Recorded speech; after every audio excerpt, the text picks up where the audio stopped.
Dans Jean 20, 17, il est dit à Marie, ne me touche pas. Dans Matthieu 28, 9, elle lui saisit les pieds. Ces deux événements se sont passés le même matin. Pourquoi?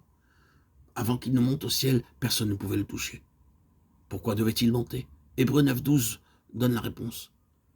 Dans l'Ancien Testament, le souverain sacrificateur pénétrait derrière le voile une fois par an, seulement avec du sang. Le Seigneur Jésus-Christ est notre souverain sacrificateur céleste. Il est entré une fois pour toutes dans le lieu très saint avec son propre sang. Chaque péché que nous commettons en pensée, en parole ou en acte est inscrit sur la conscience comme les sons sur une cassette audio. Lorsque nous péchons, nous devons réclamer le précieux sang immédiatement. Hébreux 9, 14. Au milieu se tenait un agneau, comme immolé. Rien ni personne ne peut ouvrir le livre. L'agneau immolé seul le peut. Apocalypse 5, 6. L'anneau de Dieu est mentionné 28 fois dans le livre de l'Apocalypse. Je nous donne 28 aspects de la signification de la croix de notre Seigneur Jésus-Christ. Les 7 cornes montrent qu'il est roi. Les cornes signifient la royauté.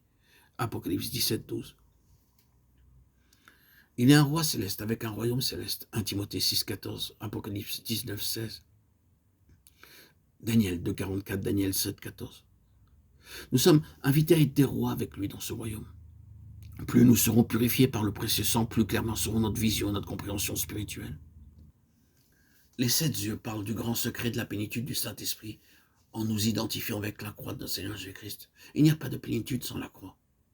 Plus nous sommes identifiés à la croix, plus nous sommes remplis. Cela ne vient pas par la prière ou par le jeûne, mais par la foi. Croyez que vous êtes la plus faible personne de la terre. Mourrez à vous-même, mourrez à votre volonté. C'est la plénitude. Vous pouvez vous suicider, mais vous ne pouvez pas mourir par vos propres efforts. Vous ne pouvez pas vous crucifier. Car quelqu'un doit vous clouer. Je ne peux pas me crucifier moi-même. Je dois demander au Seigneur d'enlever mon désir de puissance par la puissance de sa croix, de briser ma volonté, mes plans, par cette même puissance. Dans Colossiens 2, 9 à 10, il nous est dit que nous sommes parfaits en lui. C'est la plénitude réelle. Apocalypse 5, 7, 10 nous montre qu'en l'adorant, nous avons une pleine profonde compréhension de l'œuvre de Christ et de ce qu'il fait en nous.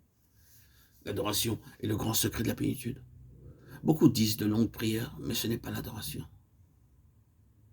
Dans Luc 17, 17, nous lisons que tous les lépreux furent purifiés, mais qu'un seul remercié a reçu la bénédiction. Dans Apocalypse 5, 11, les anges sont debout, mais les vieillards sont assis. Les anges nous serviront dans la nouvelle création à venir, Hébreux 1, 13, 14. Nous donnerons des ordres et ils obéiront. Ésaïe 45, 11. Toutes ces richesses sont pour nous. Apocalypse 5, 12 à 14. Nous sommes participants de sa gloire. Les 4 êtres vivants et les 24 vieillards se prosternent et adoraient celui qui vit au siècle des siècles.